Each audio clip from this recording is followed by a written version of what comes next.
कि जहाँ पे टेक्नोलॉजी कल्चर को पूरी तरह से खा जाएगी, उसमें कंजर्वेटिव्स जो हैं वो टेक्नोक्रेसी स्टेज पे हैं कि वो अभी चेंज हो रहे हैं, वो ट्रांसफॉर्म हो रहे हैं। टेक्नोलॉजी जो है वो आपके जीवन के हर पहलू का एक अभिन्न हिस्सा बन चुकी है। आज आप कह रहे हैं कि लड़के को लड़की बनाने के लिए सर्जरी मत कराओ क्योंकि उसे प्रॉब्लम होगी, ये कंजर्वेटिव आर्ग्यूमेंट है, राइट है ना। 20 साल बाद इसलिए जब वो आर्ग्यूमेंट कोलैप्स हो जाएगा तो कंजर्वेटिव भी बोलेगा कि हाँ करा लो भाई। वो मर्यादा का पालन करना जो श्री राम ने, उनको मर्यादा पुरुषोत्तम कहा जाता है, वो आज के युग में संभव ही नहीं। लेकिन मेरा पॉइंट ये था कि मैं ये नहीं बोल सकता कि श्री राम का जो आइडियल है वो अब वैलिड नहीं है। वो वैलिड है, आज भी वैलिड है मेरे ख्याल। मैं असमर्थ हूँ उसको फॉलो करने। पहले आप सिर्फ फोटो भेजते थे एक रिटर्न चीज का, अब एआई उसको भी कैप्चर कर सकता है, उसको डिजिटल फॉर्म तो डीप फेक्स आ गए। अब तो ये भी है कि हम जो आज यहाँ बात कर रहे हैं उसको कोई तोड़ मरोड़ के कुछ भी बना भी सकता है। अभी ओपन एआई ने एक और निकाला है AI which is other than chat GPT, जिससे वो वीडियो बना सकता है और बहुत हाई लेवल पे रियल है वो।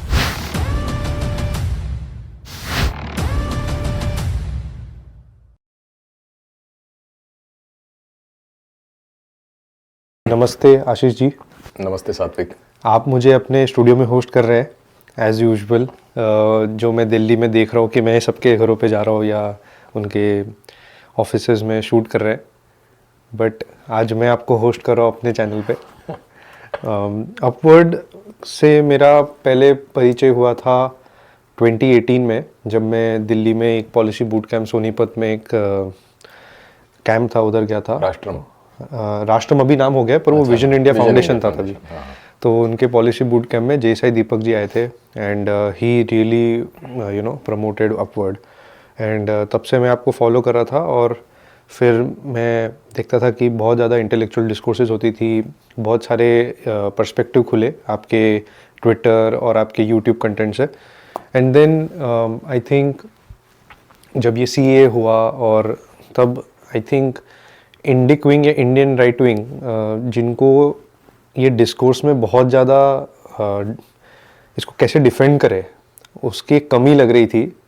आई think upward was one of the most, you can say, एकदम upfront medium to get those kind of defence points, और कि क्या पॉइंट पे आपको बात करनी है, कि there so many things. And अब तो उस पर जाएंगे तो वो अलग कन्वर्जेशन बन जाएगी।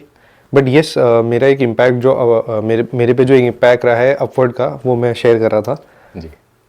And I have always seen you as an intellectual, deep intellectual person, and so बहुत लकी फील कर रहा हूँ आज आप हमारे साथ हैं। आज हमारा जो टॉपिक रहने वाला है वो थोड़ा सा हटके है। भैया से डिस्कस करके ही ये मैंने समझा कि we should actually take this upon. Technology आज हर जन के जीवन का बहुत ही इनहेरेंट पार्ट है। इनफैक्ट ऐसा हो गया है कि जो रोटी, कपड़ा, मकान और फिर इंटरनेट, ये चार तो फंडामेंटल नीड हो गई है लाइफ की, किसी की भी, इवन अस। उसके अंदर अभी आप एक कोई बुक के बारे में बता रहे थे तो मुझे बहुत इंटरेस्ट पीक हुआ उस पर। टेक्नोलॉजी एक तरीके से जो कल्चर पे इम्पैक्ट करता है, तो वो डिस्ट्रॉय करता है कि उसको और निहारता है, उसको और सुधारता है। तो आप मुझे बताइए कि लेट्स स्टार्ट फ्रॉम देयर।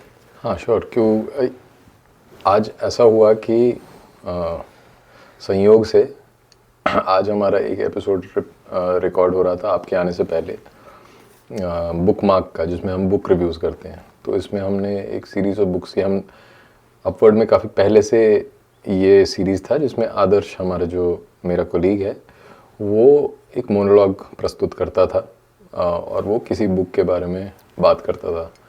तो उसके नए रूप में अब हम बुक डिस्कशन करते हैं, क्योंकि उससे जो एक तरह से एक चर्न होता है, तो वो बुक के जो आइडियाज़ हैं वो ज़्यादा स्पष्टता से उभर के आते हैं।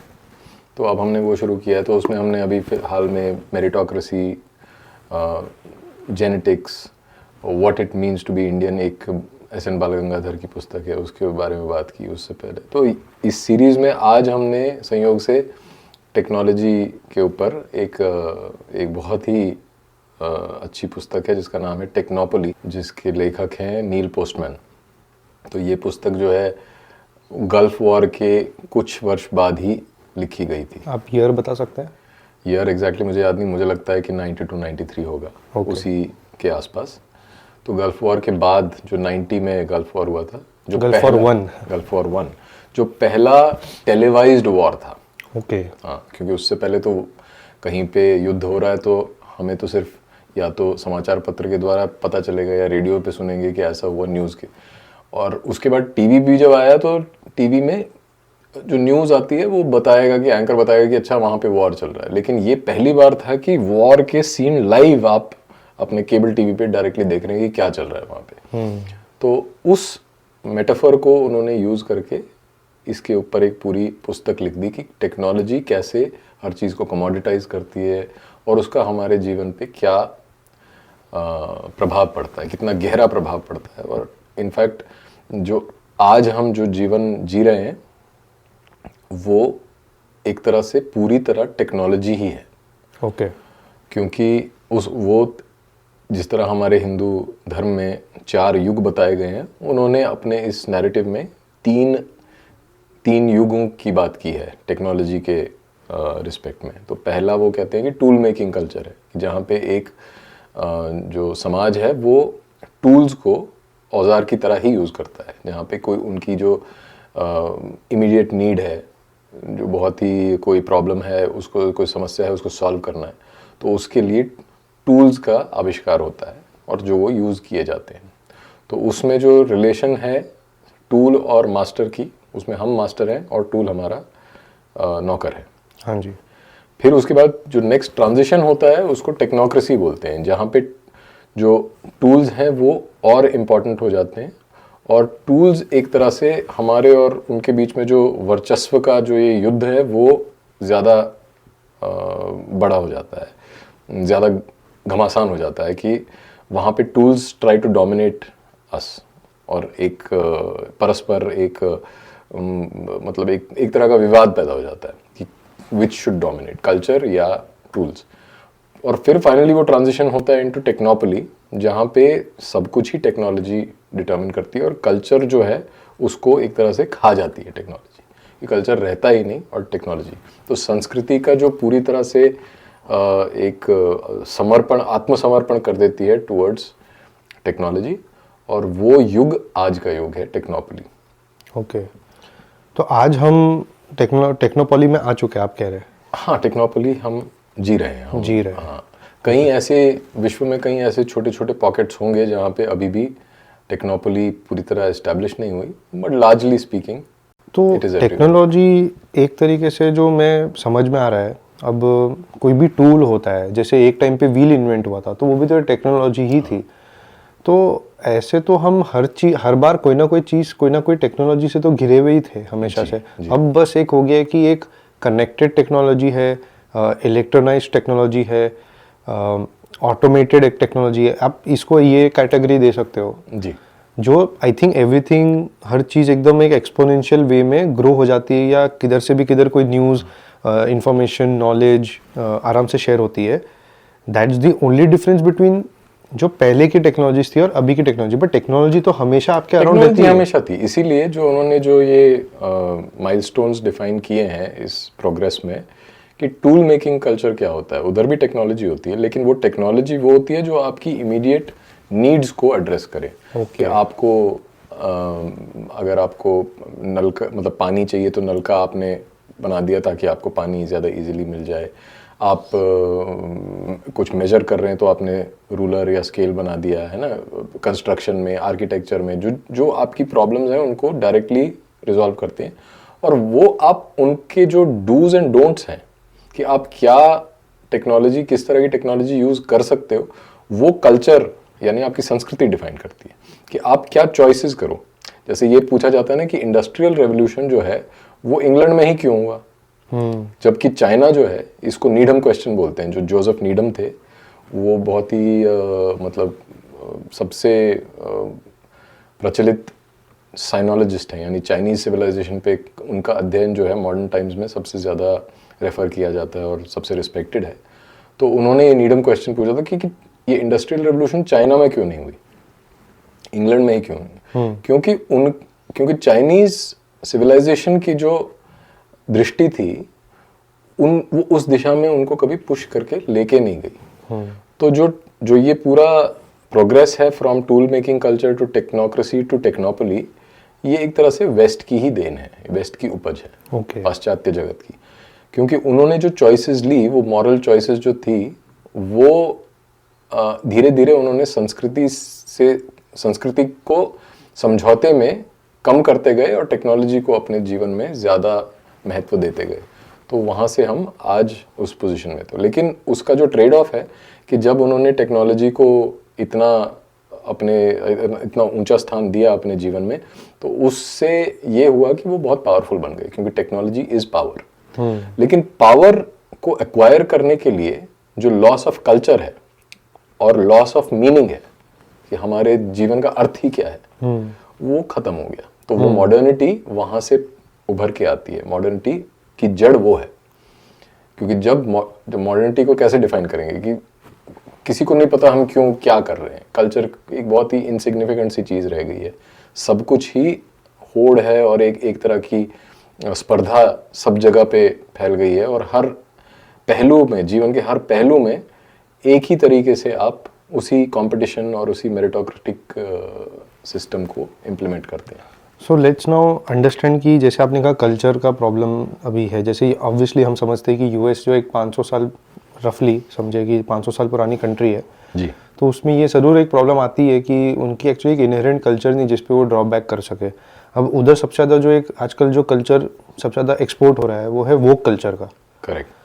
तो इसमें आप अभी फिर ये टेक्नोलॉजी वोक कल्चर, ये मेरे को तो समझ नहीं आया इनका लिंक क्या है, क्योंकि वो तो बड़ा अलग बात कर रहे हैं और ये एक्चुअली लेफ्टिस्ट लोगों की एक पहल है, राइट? हाँ, लेफ्टिस्ट लोगों की, हम उस पे वो कल्चर इसके बाद आते हैं। पहले मैं ये एक्सप्लेन करता हूँ कि जो नील पोस्टमैन है, हाँ वो अपनी पुस्तक में अमेरिकन जो अमेरिका में टेक्नोलॉजी का एक विस्फोट सा हुआ ना, हाँ जी, उसको बताते हैं वो क्यों, अमेरिका क्यों, है ना। जैसे ये सवाल था कि चाइना में क्यों नहीं, वो एक्सप्लेन करते हैं अमेरिका क्यों। तो उसमें वो 4 कारण देते हैं उसके। एक कि अमेरिकन कैरेक्टर, जो कि हर नई चीज को इम्प्रूवमेंट ही समझता है। ओके कि कुछ भी नया आपने आविष्कार किया, कोई भी इनोवेशन हुई, तो वो अच्छा ही है। ऐसा एक मानसिकता है ऐसी।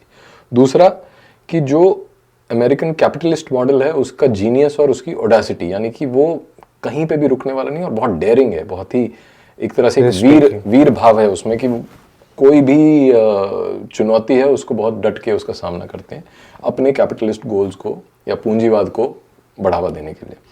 तीसरा कि success of 20th century technology in providing convenience to Americans, की जो टेक्नोलॉजी के कारण जो अमेरिकन्स को सुविधाएं प्राप्त हुई, वो एक बहुत बड़ा कारण था कि अमेरिका में इतना ज़्यादा एम्ब्रेसिंग हुई, टेक्नोलॉजी को लेके इतना ज़्यादा आशावाद है। और चौथा जो इन तीनों का एक उसका प्रोडक्ट है, वो ये है कि टेक्नोलॉजी के आने से, जो मैं बात कर रहा था, कि सेल्फ बिलीफ खत्म हो गया। सेल्फ बिलीफ इसलिए क्योंकि कल्चर खत्म हो गया, सब कुछ ही टेक्नोलॉजी को आउटसोर्स कर दिया गया, इसलिए डिप्रेशन और तो जो वो इश्यूज हैं वो इस वजह से है क्योंकि हर समस्या का समाधान आपको टेक्नोलॉजी में ही नजर आता है, और आप अपने आप से या अपने कल्चरल एजेंसी के थ्रू आप कुछ नहीं करना चाहते, सब कुछ टेक्नोलॉजी को आउटसोर्स कर दो। तो ये कारण थे, ये 4 कारण उन्होंने आउटलाइन किए हैं अपनी पुस्तक में कि टेक्नोलॉजी अमेरिका में ही क्यों।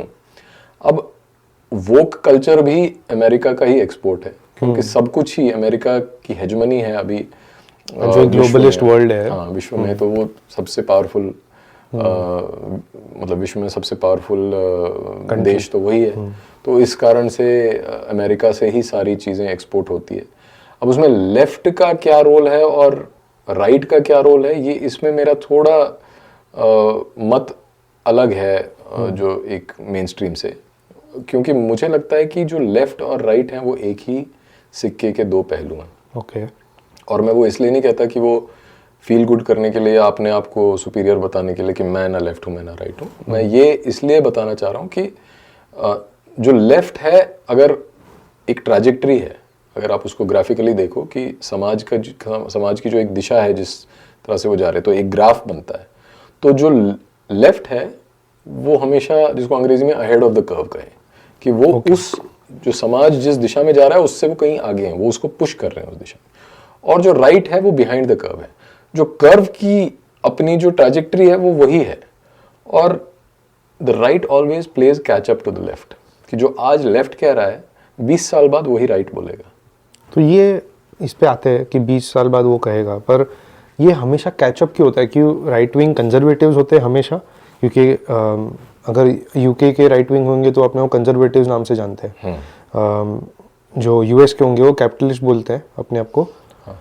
तो ये मतलब कैपिटलिस्ट भी कंजर्वेटिव्स है कहीं ना कहीं? हाँ, देखिए कंजर्वेटिव वैल्यूज़ क्या है, वो जो मैं आपको अभी पहले इस पैराडाइम में जो एक्सप्लेन कर रहा था फ्रेमवर्क में, कि tool making culture, technocracy, technopoly. Okay. Tool making culture में कल्चर की प्रधानता है, टेक्नोक्रेसी में एक फाइट है, और टेक्नोपोली में टेक्नोलॉजी का कंप्लीट डोमिनेंस है। तो जो इसमें जो टेक्नोक्रेसी का जो स्टेज है वो एक ट्रांजिशनल स्टेज है फ्रॉम टूल मेकिंग टू टेक्नोपोली।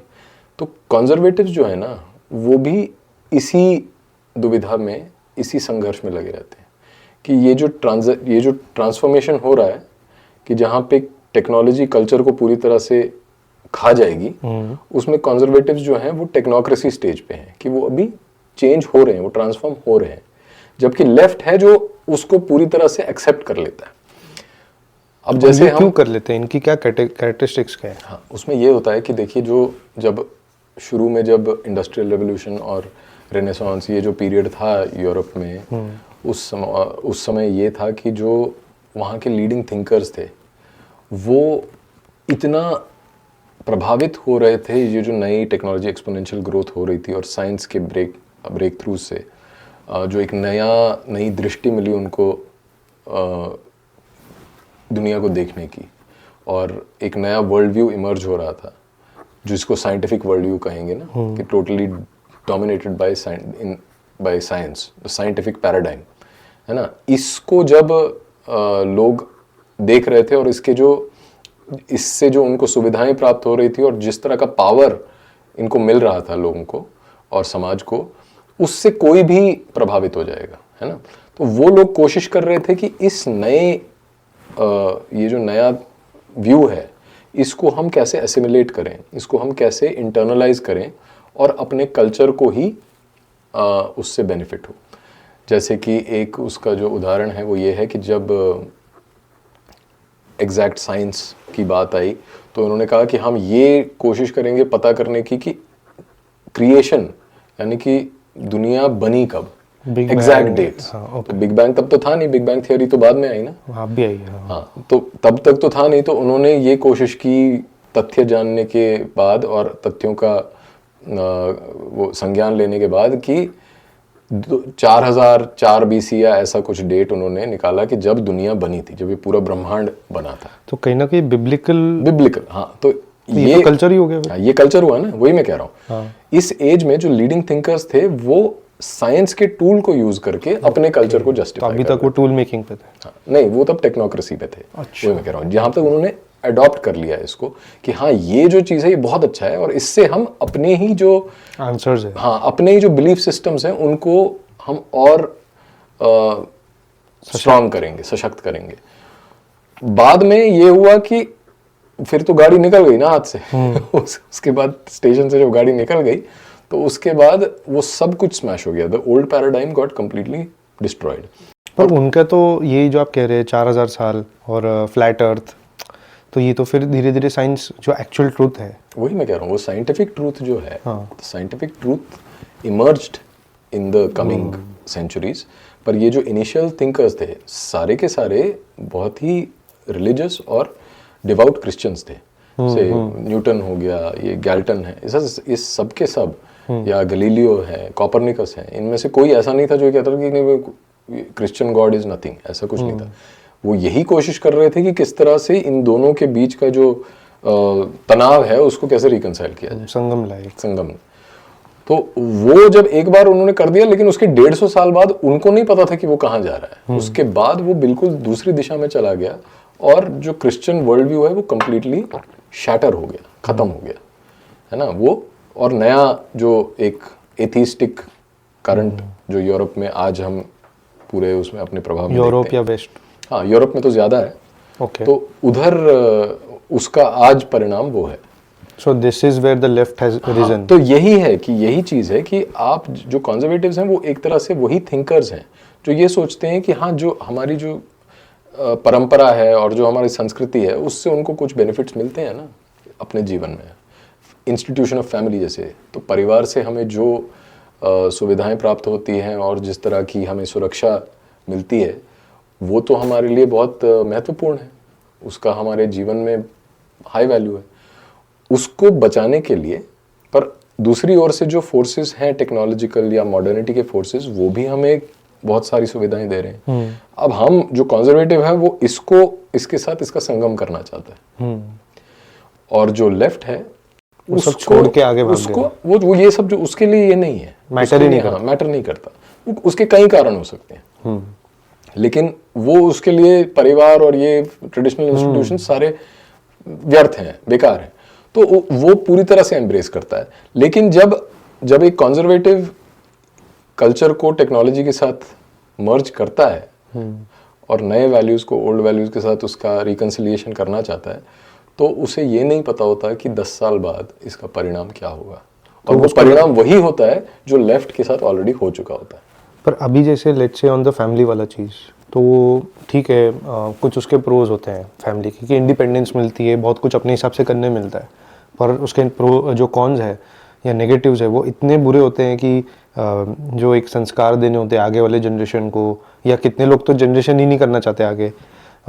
फिर एक होता है डिप्रेशन, एवरीथिंग। तो ये लेफ्ट फिर इसको क्यों नहीं करता है, फिर वो सिर्फ मेंटल हेल्थ चिल्लाता है। ये जो टेक्नोपॉली है आप कह रहे हो कि जब आ जाती है तो इन लोग ये जो इनके साथ जो कॉन्स आती है उसको वो क्या करते हैं, वो उसको जस्टिफाई करने में लग जाते हैं कि नहीं यही सही है। नहीं देखिए, जो टेक्नोलॉजी का आज चाहे वो लेफ्ट हो, चाहे वो राइट हो, चाहे वो सेंटर हो, कहीं पे भी हो आइडियोलॉजिकल स्पेक्ट्रम में, पॉलिटिकल आइडियोलॉजी के स्पेक्ट्रम में, तो वो व्यक्ति कोई भी हो वो टेक्नोलॉजी को नकार नहीं सकता। आज हम ऐसे युग में रह रहे हैं, इसीलिए उसका नाम उन्होंने टेक्नोपॉली दिया है। वो कहते हैं कि technopoly is a technocracy that is totalitarian. Totalitarian का मतलब ये हुआ कि टेक्नोलॉजी जो है वो आपके जीवन के हर पहलू का एक अभिन्न हिस्सा बन चुकी है। तो वो टेक्नोलॉजी इतना डीपली आपके जीवन में इंट्रूड कर चुकी है कि उसके अतिरिक्त आपके पास कोई विकल्प ही नहीं है। कैन यू सिंप्लीफाई दिस, इसको कि जैसे मेरे दिमाग में एक आता है कि जब मैं घर से बाहर निकलता हूँ और रोड पे ट्रैफिक कितनी है तो वो टेक की मैंने सहायता ले ली, पर और कौन से ऐसे पहलू होते हैं जहाँ पे एवरीवेयर मेरे डिसीजंस में टेक ही है, जो मुझे टेक है या जो मेरे डिसीजंस बिहेवियर एवरीथिंग में टेक है। आप कोई भी रैंडम चीज़ उठा लीजिए, आप अपने घर से आप अपने वर्क प्लेस जा रहे हैं तो आप ऑटोमोबाइल्स के द्वारा जा रहे हैं, वो टेक्नोलॉजी है। अगर आप अभी हम यहाँ पे बात कर रहे हैं तो हमारी रिकॉर्डिंग जो चल रही है वो टेक्नोलॉजी है।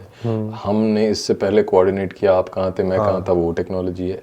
ऐसी कौन सी एक्टिविटी है जिसमें टेक्नोलॉजी का रोल नहीं है? बट ये तो हमेशा से ही रहा है ना। अब तो बस एक internet has made it faster and more accessible. But पहले समझो पहले 4 दिन में मेरे पास पत्र पहुंचता, समझो आप भेजते मुझे जी, वैसे वे में मतलब नहीं। मैं समझना चाहता हूँ कि पहले के टाइम में और अभी के टाइम में एक्चुअली में क्या टेक्नोलॉजी, बस टेक्नोलॉजी का रूप फास्ट और बदल चुका है, मतलब एक डिफरेंट है और फास्ट है। टेक्नोलॉजी का आकार बहुत मतलब विस्तार बहुत बढ़ गया है। टेक्नोलॉजी जो शुरू में वही जो मैं वापस अपनी उसी डिस्टिंक्शन पे जाता हूँ नील पोस्टमैन के, कि शुरू में टेक्नोलॉजी आपका नौकर थी, आपकी नौकर थी, और आज आप टेक्नोलॉजी के नौकर हो। जैसे हम रील स्वाइप करते जाएंगे 40 मिनट कहाँ चले गए मालूम नहीं। तो जैसे उसमें टेक्नोलॉजी का जो पहला जो डिसरप्शन है या जो टेक्नोक्रेसी के बनने में जो सबसे पहला वो माइलस्टोन जिसका वो बोलते हैं, वो है प्रिंटिंग प्रेस। कि प्रिंटिंग प्रेस के आने से क्या हुआ कि टाइपिंग फास्ट हो गई, टाइपिंग हो गया और रिटन वर्ड जो है उसको प्राथमिकता मिल गई ओरल ट्रेडिशंस पे। ओके। तो जैसे हमारा जो हमारा जो वैदिक कल्चर है वो टोटली ओरल ट्रांसमिशन से। इज इट ट्रू एक्चुअली में? क्योंकि हमारे पास बहुत बुक्स हुआ करती थी, तक्षशिला और ऐसे जो अपनी नालंदा यूनिवर्सिटीज है उनकी भी तो बुक्स थी ना। पांडुलिपियां तो होती थी, प्रिंटिंग प्रेस तो नहीं था ना। प्रिंटिंग प्रेस का अर्थ ये है कि किसी के पास उसने डेमोक्रेटाइज कर दिया, उसने इंफॉर्मेशन को डेमोक्रेटाइज कर दिया कि कोई भी कहीं पे भी जाके सस्ते में एक प्रति उठा सकता है। आज जैसे ऋग्वेद.pdf से कोई भी पढ़ सकता है ना। तो आप उसको, पहले नहीं था ये, पहले नहीं था। तो जो ओरल ट्रेडिशन है, जो जब वेद का अध्ययन भी होता है तो वो पढ़ के तो होता नहीं, उसका तो उच्चारण, उसके छंद, उसका मीटर सब कुछ डिफाइंड प्लस है। कैसे उच्चारण करना है, हाँ बिल्कुल, सब कुछ ही डिफाइंड है ना। तो वो उसका जो प्रोसेस है वो एक ओरल ट्रांसमिशन का प्रोसेस है, जो कि प्रिंटिंग प्रेस ने डिसरप्ट कर दिया। तो जो ओरल लर्निंग थी उसको अब आपने रिटन फॉर्म में ट्रांसमिट किया। उसके बाद नेक्स्ट हुआ टेलीग्राफ। अब प्रिंटिंग प्रेस के समय पे जो फ्लो ऑफ इंफॉर्मेशन है उसकी एक सीमा थी। क्या सीमा थी वो सीमा थी कि आप एक जगह से दूसरी जगह एक प्रति, एक पुस्तक, एक हार्ड कॉपी को कितनी जल्दी ट्रांसपोर्ट कर सकते हैं। तो वो डिपेंडेंट है कि या अगर घोड़े पे जा रही है तो घोड़े की क्या स्पीड है, अगर रेल रोड से जा रही है तो ट्रेन की स्पीड क्या है, 30 किलोमीटर है, 50 किलोमीटर पर आवर, उसके ऊपर है। तो वो जो है टेलीग्राफ ने वो ब्रीच कर दिया, क्योंकि वो ऑलमोस्ट इंस्टेंटेनियस हो गया। तो फ्लो ऑफ इंफॉर्मेशन कितना जल्दी हो गया।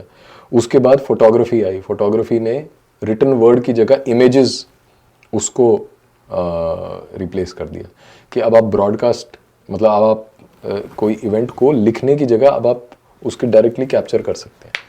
आपको मैं, अगर मुझे किसी को बताना है कि सात्विक आपसे मिलने आएगा, तो पहले मैं उसको बताता कि सात्विक ऐसा दिखता है और उसके बाल ऐसे हैं, इस रंग का है और उसकी आंखें ऐसी हैं, तो आप मिलोगे तो आप देख लेना। अब मैं आपकी फ़ोटो भेज दूंगा। फोटोग्राफी के बाद ब्रॉडकास्टिंग आ गया, क्योंकि आप लॉन्ग डिस्टेंसेस पे इमेजेस और वीडियोस को ब्रॉडकास्ट कर सकते हैं। और फाइनली फिर कंप्यूटर टेक्नोलॉजी आती है। तो ये स्टेप्स जो हैं ऑफ टेक्नोलॉजिकल ग्रोथ, और टेक्नोलॉजी का जो वर्चस्व है वो कितना विस्तृत होता गया और इतना हो गया कि अब सब कुछ ही टेक्नोलॉजी डिटरमाइन। तो एआई आ गया। तो अब पहले आप सिर्फ फोटो भेजते थे एक रिटर्न चीज का, अब एआई उसको भी कैप्चर कर सकता है, उसको डिजिटल फॉर्म अब तो डीप फेक्स आ गए। अब तो ये भी है कि हम जो आज यहाँ बात कर रहे हैं उसको कोई तोड़ मरोड़ के कुछ भी बना भी सकता है। अभी ओपन एआई ने एक और निकाला है AI which is other than chat GPT, जिससे वो वीडियो बना सकता है और बहुत हाई लेवल पे रियल है वो। राइट। जिस you can type it out and give it proper prompts. Correct. So yes, soon हमारा तो इधर बैठ के कोई करने का सेंस भी नहीं बनेगा। तो टेक्नोलॉजी जो है ना, टेक्नोलॉजी को डिफाइन जो किया जाता है, एक तो ये है कि भाई आप टूल्स का एवोल्यूशन है into bigger and bigger exponential growth हो गया।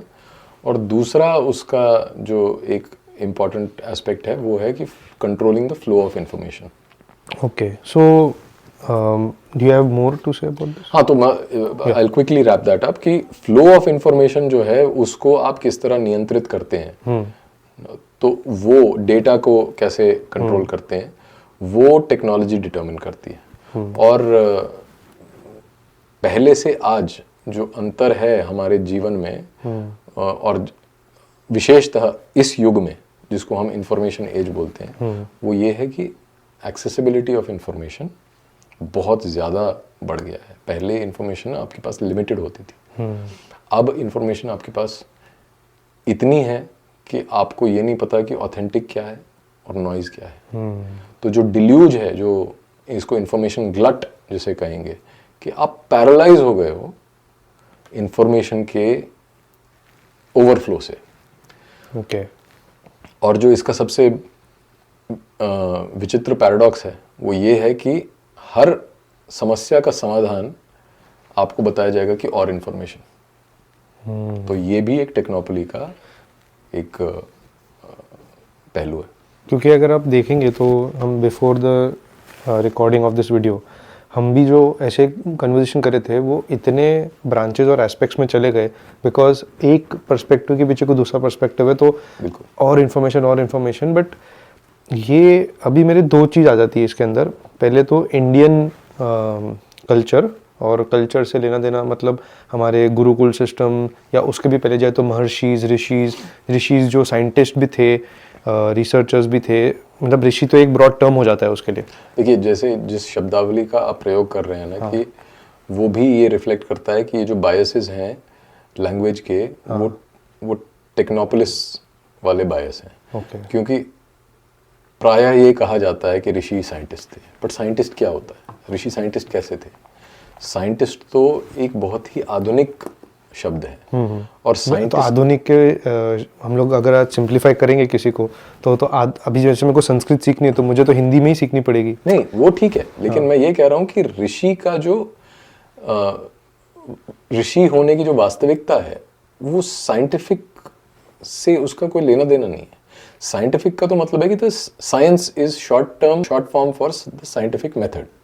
तो साइंटिफिक मेथड होता क्या है वो अगर क्लियर हो जाए तो फिर हम इस बात पे विचार कर सकते हैं कि क्या ऋषि साइंटिस्ट थे या नहीं। ओके नहीं, पर अगर जैसे मुझे समझो किसी अपने फॉरेनर फ्रेंड को बताना है कि धर्म क्या होता है, तो मैं उसको अगर फटाफट समझूँ कि अगर वो समझो इतना इंटरेस्टेड नहीं है पूरा प्रॉपर धर्म का समझने में, मतलब समझने में, तो फिर मैं उसको क्या बोलूँगा, देखो भाई दो चीज़ होती है, एक ड्यूटी होती है और एक रिलीजन के एस्पेक्ट से भी देख सकते हो, और तीसरा हो सकता है कि विच एवर दैट सस्टेन्स। ठीक है, अब मैं उसको अध्ययन करने तो ऐसे भी कम पड़े, तो अब तो जब उसको बताने की व्हाट इज मोक्ष, तो मैं उसको बोलूंगा भाई तेरे को तो सैल्वेशन ही समझता है, बट एक्चुअली वो लिबरेशन है, या उससे भी बहुत ज्यादा अलग अलग पहलू है कि हमारे में तो अंश हम मानते हैं, और there are so many aspects. तो आज तो हम वैसे ही डिफाइन कर पाएंगे क्योंकि ऋषि जो होते हैं वो आप जैसे कह रहे हैं कि जरूरी नहीं कि वो साइंटिस्ट भी थे, या आज के टर्म्स में वो साइंटिस्ट के भी टर्मिनोलॉजी में बैठते हो, उससे भी बड़ा स्फीयर था।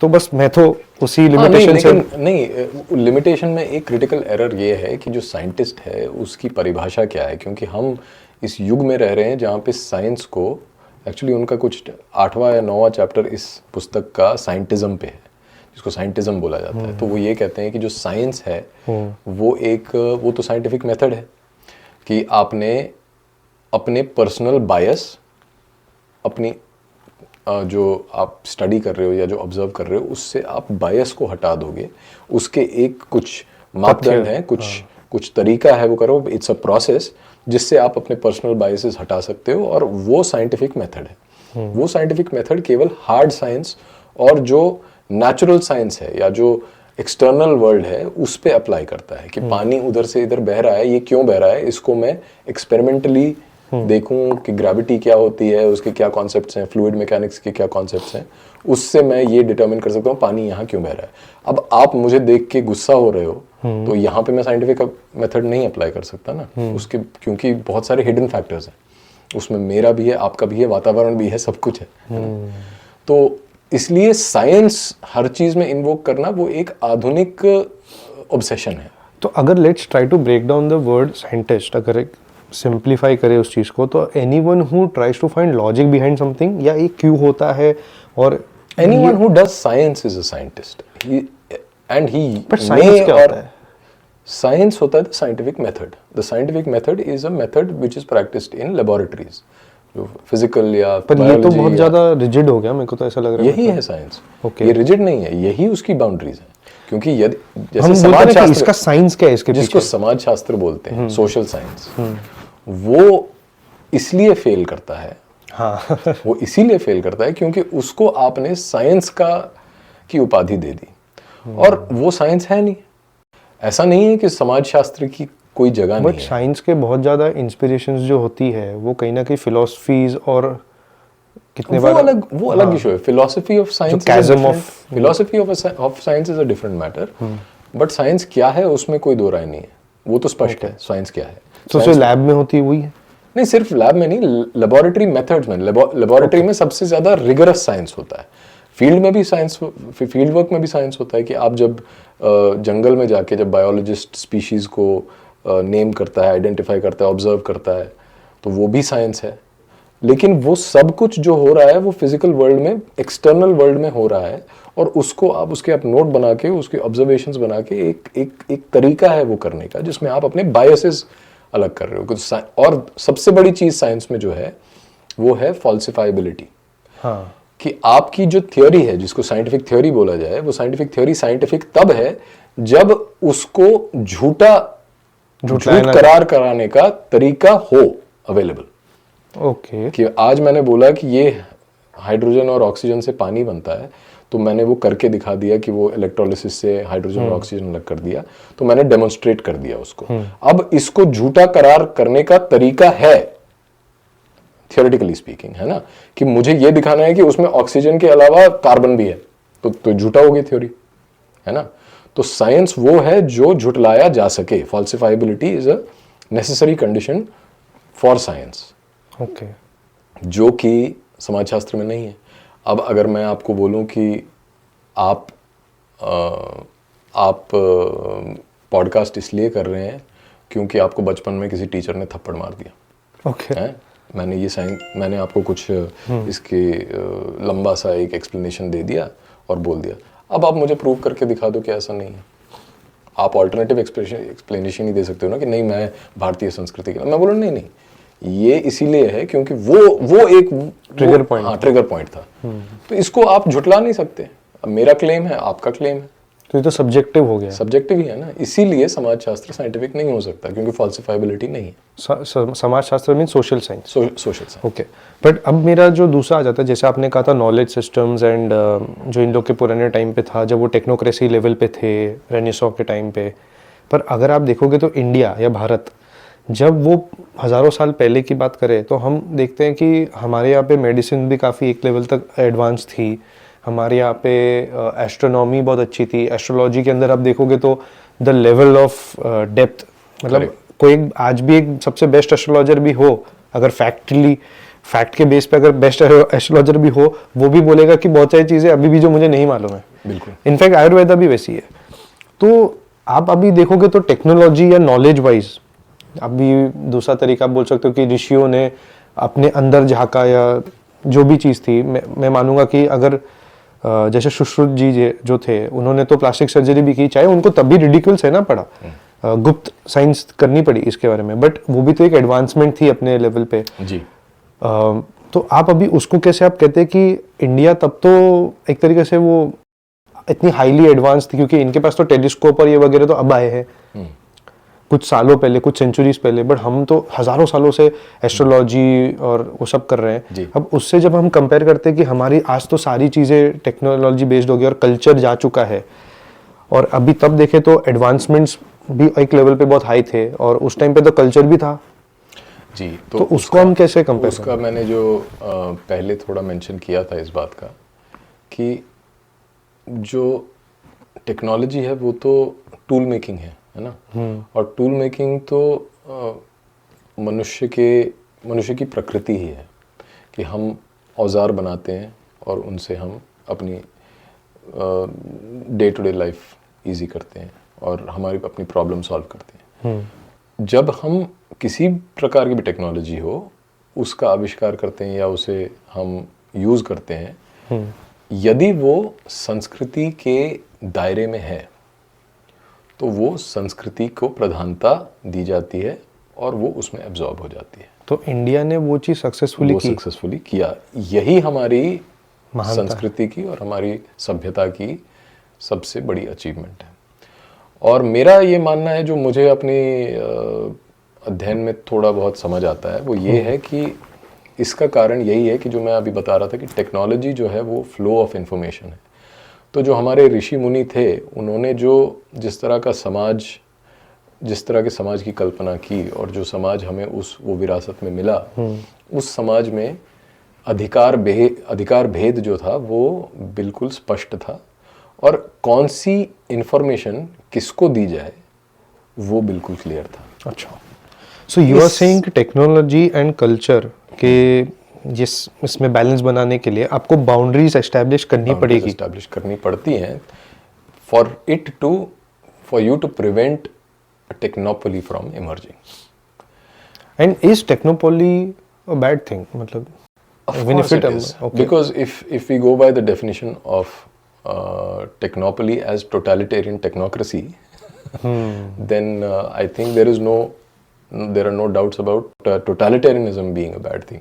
क्योंकि वहाँ पे क्या है ना कि but doesn't it come a full circle कि वापस वो बाउंड्रीज एस्टैब्लिश हो जाएगी, क्योंकि टोटलिटेरियनिज्म ने ये बोल दिया कि देखो भाई ये ऐसा ही होता है, ये ऐसे ही होता है, तो बाउंड्रीज। टोटलिटेरियनिज्म वो नहीं है। टोटलिटेरियनिज्म वो है कि जब आपका जीवन का हर पहलू जो है वो एक आइडियोलॉजी से गवर्न हो रहा है। टोटलिटेरियनिज्म वो है, कोई भी कुछ भी हो सकता है। डेमोक्रेटिक टोटलिटेरियनिज्म भी होता है। तो जब आपने किसी चीज को इतना ज्यादा स्पेस दे दी कि आपके बाकी चीजें नष्ट हो गई, जो आपके जीवन को मूल्यवान बनाती हैं और उसको अर्थ देती हैं, जो आपके जीवन को सार्थक बनाती हैं, वो सभी वस्तुएं आपने नष्ट कर दी क्योंकि आपने एक वैल्यू, एक को प्रधानता दे दी। तो वही टोटलिटेरियनिज्म है। तो इसमें टेक्नोलॉजिकल टोटलिटेरियनिज्म जो है वो तभी होता है जब आप किसको क्या पता होना चाहिए, उन सब की जो बाउंड्रीज हैं वो आप ब्लर कर दो, वो आप ख़त्म कर दो।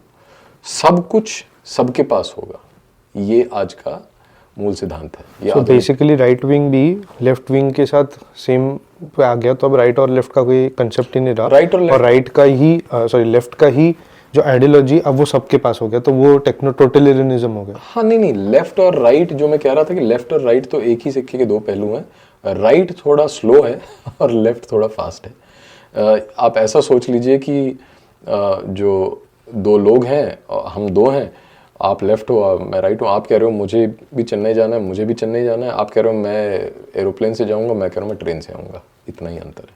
हमारा जो गंतव्य है वो सेम है, हमारे जो लक्ष्य है वो एक ही है। ये इंडियन कंसेप्ट में आता है कि नहीं आता? क्योंकि अपने जो पुराने धार्मिक स्ट्रक्चर्स थे उसमें लेफ्ट और राइट नहीं होता था, मतभेद नहीं होते थे। नहीं, लेफ्ट और राइट तो आधुनिक है। लेफ्ट और राइट तो फ्रेंच रेवोल्यूशन के बाद ही आया। So let's get back to that, वही धार्मिक वाला चीज़ कि इंडिया ने या भारत ने अपने कल्चर में सेव करके रखा और टेक्नोक्रेसी मेंटेन करके रखी एक तरीके से। हाँ, टूल मतलब टेक्नोक्रेसी ही नहीं, टेक्नोक्रेसी में तो बहुत ज़्यादा स्ट्रगल है। Technocracy is a transitional phase. उसमें जो टूल मेकिंग कल्चर तक ही रहे हम, चाहे वो टूल्स बहुत सोफिस्टिकेटेड भी हो जाए, लेकिन हमने कभी उसको संस्कृति के ऊपर नहीं रखा। हमने हमेशा कल्चर को ज़्यादा प्राइमेसी, ज़्यादा प्रायोरिटी दी और संस्कृत, और उससे क्या हुआ कि हम हमेशा जो उन टूल्स के मास्टर्स रहे। हमारी लाइफ में मीनिंग रहा, और मीनिंग हमने एक्सचेंज नहीं किया पावर के लिए, ओवर डोमिनेशन ओवर नेचर के लिए। ये थोड़ा एब्स्ट्रैक्ट हो जाता है बहुत सारी चीज़ें, लेकिन नहीं, बट प्लीज़ एक्सप्लेन करिए, मतलब जो आप कह रहे हैं प्लीज़। कहने का मतलब ये है कि अगर जो टेक्नोलॉजी है वो है क्या, टेक्नोलॉजी आपको एक्सटर्नल फोर्सेस पे कमांड देती है कि आप टाइम, जैसे टाइम है एक चीज़, काल है, काल के ऊपर एक तरह से आपको विजय प्रदान करती है। मतलब फिलोसफिकल सेंस में नहीं, पर आप टाइम को श्रिंक करते जा रहे हैं ना। पहले आप घोड़े से चलते थे, फिर आप रेल रोड से गए, फिर आप उसके बाद ऑटोमोबाइल, फिर एरोप्लेन, कल को टेलीपोर्ट हो जाएंगे। तो यहाँ से चेन्नई जाना है तो 2 सेकंड में पहुँच जाएंगे टेलीपोर्ट होके। तो वो जो टाइम लैग है वो आपने वो ख़त्म कर दिया, और उससे जो कहते हैं कि वर्ल्ड इज श्रिंकिंग, वो हुआ। तो ये टेक्नोलॉजी पावर दे रही है ना आपको, ये आपको पावर दे रही है over time. Similarly over distances या ओवर स्ट्रगल्स की डिजीज़ के साथ, कि आप जो हेल्थ केयर है उसमें पहले इन्फेक्शंस होते थे तो आप क्या करते, इन्फेक्शन के साथ जूझने का क्या तरीका है। पहले प्रिवेंटिव था, जो आप आयुर्वेद की बात कर रहे थे, कि आपका जो पूरा आपकी जो जीवन शैली है, जो रहने की व्यवस्था है, लाइफस्टाइल है, वो इस तरह से ऑर्गेनाइज्ड है कि डिजीजेस अवॉइड हो जाए। कि आप बाहर का ये नहीं खाओगे, आप वो नहीं करोगे, आप सूर्यास्त से पहले अपना भोजन समाप्त कर लोगे। ये सब बहुत सारी जो होती है, बहुत सारी चीज़ें हैं आयुर्वेद में, तो जिसका मुझे ज्ञान भी नहीं, पर बेसिक लेवल पे कि आपके जो अलग अलग दोष हैं वो आप कैसे बैलेंस करोगे। वात दोष है, कफ दोष है, ये सब यही सब है आयुर्वेद में। पर वो सब कुछ है कि आप अपने जीवन को किस तरह से नियंत्रित करोगे कि आप बीमार ना पड़ो। लेकिन जब टेक्नोलॉजी का आप सहारा लेते हो, जो वेस्टर्न मेडिसिन है, और वेस्टर्न मेडिसिन आपको इतना पावर दे रहा है कि आप कहो कि नहीं, अब मैं अगर जैसे भी रहूं, रात को 2 बजे खाऊं, सुबह 12 बजे उठूं, जैसे भी करना है, तो डिसिप्लिन खत्म है। तो वो डिसिप्लिन खत्म करने के बाद आप एक पिल पॉप कर लो और आप ठीक हो जाओगे। तो ये है exchange of culture with technology. यहाँ पे technology, that's where we have come the full circle कि व्हाट वी मीन कि जैसे ही टेक्नोलॉजी बढ़ती है तो कल्चर कैसे वाइप आउट होता है। एग्जैक्टली। तो आज के कंटेक्स्ट में अगर देखें, डू यू वांट टू, उसके पहले want to go back to woke culture because you had really nice things to say about it. हाँ, वोक कल्चर तो उसमें जो ये है कि लेफ्ट ने वोक कल्चर को बढ़ावा दिया, वो इसी कारण से है क्योंकि लेफ्ट बाय नेचर है ना, जो वामपंथी होते हैं वो ट्रेडिशनल इंस्टीट्यूशंस और ट्रेडिशन यानी कि किसी भी परंपरा को स्वीकार नहीं करते। वो ये समझते हैं कि हम ही जो एक आधुनिक, जो मॉडर्निटी का एक क्या स्वाभिमान है, इसे मॉडर्निटी कहना चाहिए कि वेस्टर्नाइजेशन कहना चाहिए? वो एक इंटरेस्टिंग क्वेश्चन है कि वेस्टर्नाइजेशन है या मॉडर्निटी। मुझे लगता है कि मॉडर्नाइजेशन है, क्योंकि वेस्ट भी प्री मॉडर्न वेस्ट और प्री मॉडर्न ईस्ट में उतना डाइवर्जेंस नहीं था जितना मॉडर्निटी के आने के बाद ईस्ट और वेस्ट में हुआ। रियली, बिकॉज एक टाइम पे भारत, और ऑब्वियसली भारत का इन्फ्लुएंस जो ईस्ट में दिखता है, साउथ ईस्ट एशिया और इवन ईस्ट जापान तक भी दिखता है, कोरिया पे तक भी दिखता है, तो वहाँ पे तो कल्चरल इन्फ्लुएंस तो हाई था। हम लोग एक लेवल तक, जब वो लोग अपने डार्क एजेस कहते हैं, स्टोन एज, ब्रॉन्ज एज, हम तब तक तो हमारे महाभारत हो चुकी थी, हमने फुल ब्लोन वॉर किया हुआ है। जी। तो अगर उस हिसाब से देखें तो हम तो बहुत एडवांस थे। हाँ, एडवांस तो थे। हाँ। लेकिन मैं ये कह रहा हूँ कि जो हमारे जो बेसिक स्ट्रक्चर्स थे सोसाइटी के, कि कम्युनिटी किस तरह ऑर्गेनाइज थी, उसमें बहुत सारी समानताएं हमें देखने को मिलती हैं। समानता क्योंकि नहीं वो हंटर गैदरर से डायरेक्ट थोड़ी आए यहाँ। हाँ। उनकी भी जो मिडिल एजेस हैं, जो मिडीवल पीरियड जिसको कहते हैं, जब रोमन कैथोलिक चर्च बना और उन्होंने जो रोमन एम्पायर था, उसके बाद पूरा जो पेगनिज्म यूरोप में वो ख़त्म हुआ, और उसके बाद एक क्रिश्चियन एरा, करीब 1000 साल का क्रिश्चियन एरा रहा। उस क्रिश्चियन एरा में भी काफ़ी सारी चीज़ें ऐसी थी जो सराहनीय हैं। ऐसा तो है नहीं कि सबको everything is black and white. तो चर्च ने बहुत कुछ कंट्रीब्यूट किया, उनको स्टेबिलिटी दी, और बहुत सारे आविष्कार उनके भी होते रहे। जैसे कि जो लेंस है, जैसे जो हम यूज़ करते हैं, चश्मा, वो तो 12th सेंचुरी में ही बना वहाँ पे। तो ऐसा नहीं था कि वो बिल्कुल डार्क एजेस, वो साइंटिफिक दृष्टि से बोलते हैं। और कैनन्स जो थे जिसने वॉरफेयर बहुत बदल दी अलग लेवल। जी। तो कहने का मतलब है कि प्री मॉडर्न यानी प्री इंडस्ट्रियल सोसाइटी, भारत में हो या वेस्ट में हो या कहीं और हो, उसमें बहुत सारी समानताएं थी। हाँ, ये कहा ज़रूर जा सकता है कि हमारा जो समाज था वो काफ़ी आगे था उनसे, और हमारी संस्कृति और उनका कोई कंपैरिजन है नहीं। लेकिन the society was organised around similar principles. Community को इम्पोर्टेंस दी जाती थी, डिविनिटी उनका भी, डिविनिटी उनका कॉन्सेप्शन ऑफ डिविनिटी में हैव बीन डिफरेंट, है ना। वो मोनोथीस्टिक था, हमारा पॉलीथीस्टिक है। मोनोथीस्टिक तो क्रिश्चियन के टाइम पे आया, पर उसके पहले भी जो मार्स, उसके पहले तो था। हाँ। लेकिन मैं ये कह रहा हूँ कि जो मैं क्रिश्चियन एरा की बात कर रहा हूँ।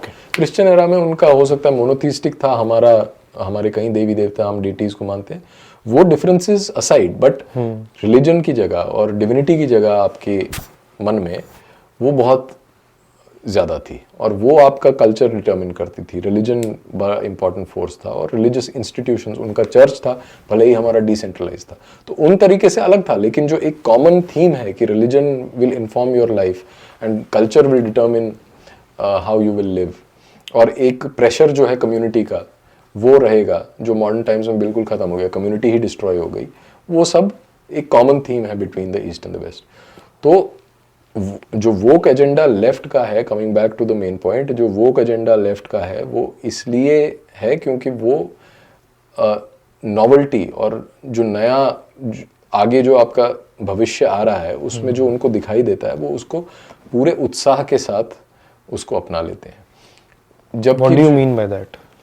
What I mean is, if you take the example of this gender discourse, तो आज जो वामपंथी हैं वो ये बोलते हैं कि मेल फीमेल कुछ नहीं होता, है ना, कि अगर कोई बच्चा है और बच्चे को वो लड़का है और लड़के को लगे कि मैं तो लड़की जैसा हूँ, तो उसका जेंडर चेंज कर दो, उसको लड़की बना दो, उसको करने दो जो वो करना चाहता है, वो लिपस्टिक लगाए, वो मेकअप लगाए, वो क्या करे, वो ठीक है क्योंकि उसको फ्रीडम है, वो जो भी करना चाहता है वो कर सकता है।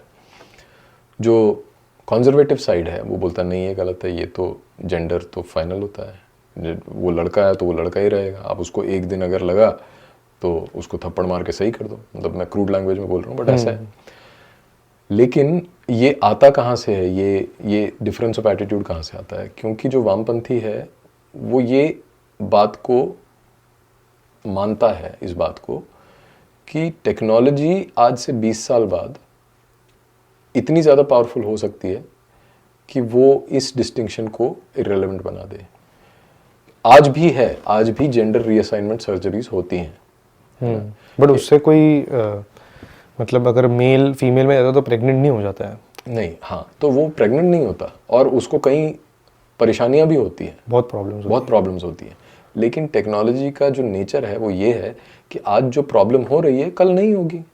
तो सैद्धांतिक रूप से अगर आप इसको देखें कि आज आप कह रहे हैं कि लड़के को लड़की बनाने के लिए सर्जरी मत कराओ क्योंकि उसे प्रॉब्लम होगी, ये कंजर्वेटिव आर्ग्यूमेंट है, राइट, है ना। 20 साल बाद इसलिए जब वो आर्ग्यूमेंट कोलैप्स हो जाएगा तो कंजर्वेटिव भी बोलेगा कि हाँ करा लो भाई। तब तक left would have moved on to a new frontier, तब तक वो कुछ और बात कर रहे होंगे। तो क्योंकि कंजर्वेटिव जो है वो ये चाहता है कि दोनों चीज़ों का भरपूर आनंद और फायदा उठाया जा सके, यानी कि जो भविष्य में संभव है उसको भी यूज़ कर लिया जाए और जो पीछे से फ़ायदा हो रहा है कि जो आपके इतिहास से आपको इंस्टीट्यूशंस मिले हैं जैसे फैमिली, मैरिज, ये उसका भी वैल्यू उसे नज़र आता है। तो वो कहता है कि इन दोनों का संगम हो जाए और मेरा जीवन सार्थक हो जाए। ये एक कंजर्वेटिव पोजीशन है क्योंकि लेफ्ट के लिए पुराने का उतना वैल्यू नहीं है और वो आगे चलता है। लेकिन कंजर्वेटिव जो आज लेफ्ट वाला बोल रहा है वो कल कंजर्वेटिव बोलेगा। ये इस ट्रैजेक्टरी का एक एक्सियम ही समझ लीजिए, एक नियम ही है। ठीक है, क्योंकि आपने जो कहा तो मेरे इमीडिएटली दिमाग में ये आ रहा है कि पहले पॉलीगैमी होती थी तो कंजर्वेटिव एक तरीके से देखा जाए तो कंजर्वेटिव्स ने उसको भी ट्राई किया होगा बचाने के लिए, पर जब इन्होंने मोनोगैमी, अब पता नहीं, अब देखो मेरा हिस्ट्री उस चीज़ में इतना अच्छा नहीं, but I am just stating some points, polygamy से मोनोगैमी पे आए, अब वापस लेफ्ट है जो अभी जेंडर पे चल रहा है, बट अभी ऑलरेडी एक सेम टाइम पे चल रहा है कि देखो पहले पॉलीगैमी बहुत आराम से होती थी, हम तो पॉलीगैमस स्पीशीज़ है, और फिर उसके देते देते बोलते हैं ओपन रिलेशनशिप्स रखो, ओपन मैरिजेस रखो, वो कंसेप्ट्स पे आने लग गए धीरे धीरे, और फिर बाद में तो ये सर्कल में चलता रहता है। नहीं, ये सर्कल में नहीं चलता, ये एक थोड़ा डिफरेंट वो है कि ये तो ऐसा है कि लेफ्ट हेडोनिस्टिक है, जिसको अंग्रेजी में हेडोनिस्टिक, प्लेजरेबल, कि प्लेजर का परस्यूट होना चाहिए, कि मतलब मस्ती करो और तो कुछ है लाइफ।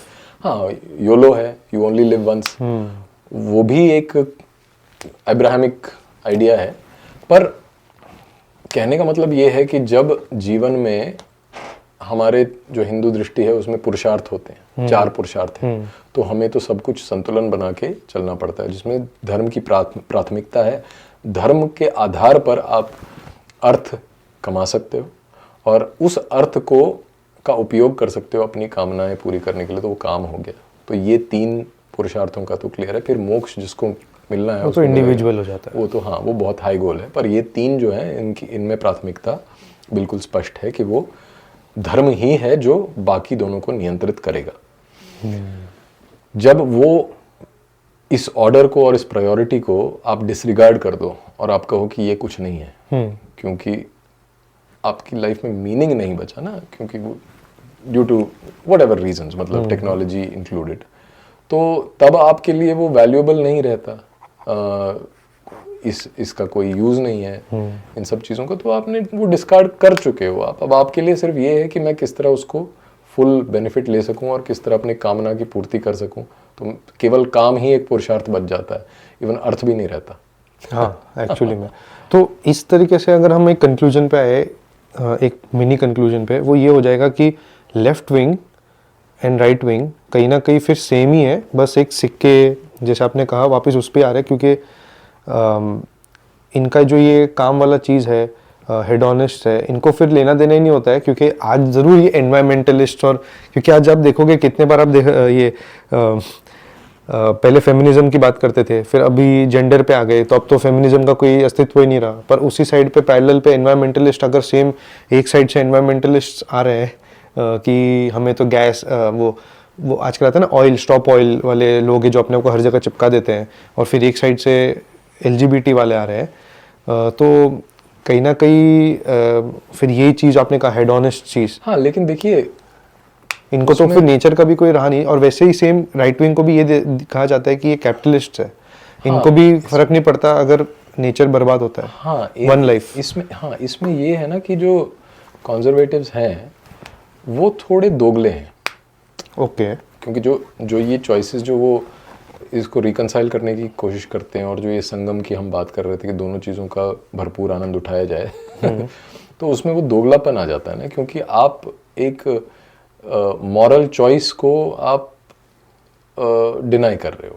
आप कोशिश कर रहे हो कि किसी तरह से भी मुझे एक कठिन निर्णय ना लेना पड़े, मुझे कोई जो नैतिक है, जो मॉरल है, जो एथिकल है, उससे मैं भाग रहा हूँ, क्योंकि मुझे भी I want the best of उसके भी जो फैसिलिटीज है, उसकी जो सुविधाएं मिल रही है टेक्नोलॉजी की, वो भी तो एक लाभ तो देती है। I want the best of both.